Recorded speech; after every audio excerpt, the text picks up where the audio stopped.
Mon histoire vraiment commence à l'adolescence, quand j'ai rencontré des chrétiens, je dirais authentiques pour la première fois, des chrétiens qui vivaient pour le Seigneur. Puis ça m'a impressionné. J'avais entendu parler d'amis d'école, de polyvalente, qui avaient eu leur vie changée, puis ça m'avait énormément intrigué. Qu'est-ce qui s'est passé, ces gars-là qui faisaient la vie dans le monde, puis tout à coup, là, on les voit qu'une Bible en dessous du bras. Ça me dépassait. Puis j'ai voulu en savoir plus, j'ai voulu les rencontrer, puis savoir qu'est-ce qui s'était passé vraiment. Puis, alors, ça m'a amené à rencontrer des chrétiens qui partageaient leur foi en Jésus-Christ, qui parlaient du Seigneur comme d'un sauveur, un sauveur dont on avait tous besoin.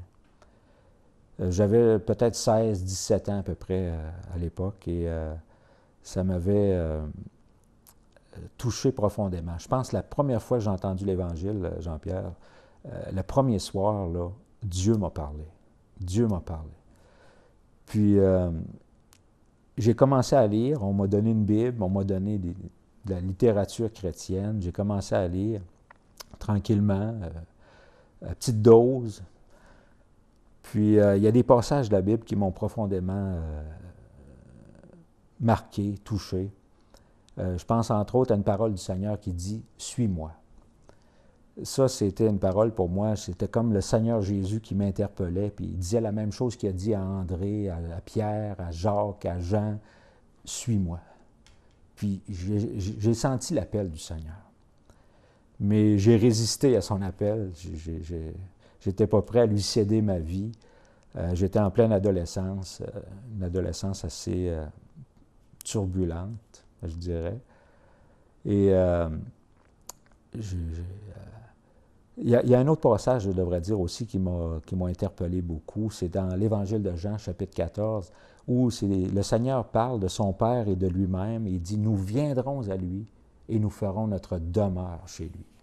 Ça m'avait profondément marqué parce que je croyais à l'existence de Dieu, mais de là à le recevoir dans ma vie, c'était deux choses. Croire à l'existence de Dieu, c'est une chose, mais le recevoir d'une façon personnelle, c'est toute autre chose.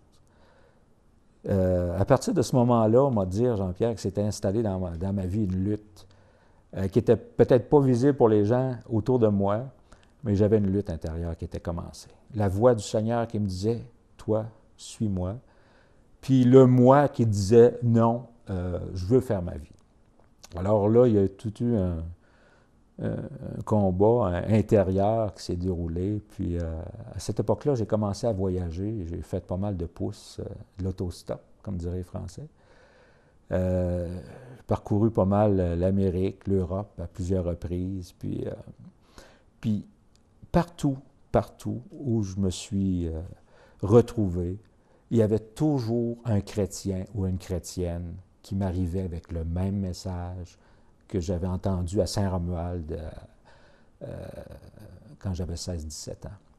Alors, pendant à peu près 4 ans, je dirais approximativement, tout le temps j'ai voyagé, j'avais toujours un chrétien sur ma route. Puis là, ça me montrait comment Dieu ne me laissait pas. Dieu me cherchait, me poursuivait même. Puis moi, j'essayais de fuir loin de lui, mais finalement, comme dit le psaume, quelque part, dans le psaume 139, aujourd'hui je le sais, dans le temps je ne savais pas, où fuirais-je loin de ta face? Est-ce qu'on peut se cacher de Dieu? Est-ce qu'on peut s'en aller assez loin pour que Dieu ne soit pas là? Impossible. C'est à l'âge de 20 ans vraiment que le dénouement de la crise intérieure que j'avais s'est réalisé. Je me souviens que je me suis mis à genoux. C'est comme si, au bout de 4 ans, où le Seigneur m'appelait à lui, j'avais résisté, j'avais dit non, mais là, j'arrivais au bout du rouleau. Puis là, en réalisant mon état de pécheur, j'ai réalisé en même temps l'état de perdition. La Bible, elle parle de perdition éternelle. Puis ça, c'est solennel. Puis quand j'ai été confronté à cette vérité-là, je me suis mis à genoux sur le bord de mon lit. J'ai crié à Dieu intérieurement, de prendre ma vie, que je lui donnais tout, que j'y abandonnais toute ma vie entre ses mains. J'ai dit, il arrivera ce qui arrivera demain. Les amis diront ce qu'ils voudront, mais je te donne tout, Seigneur.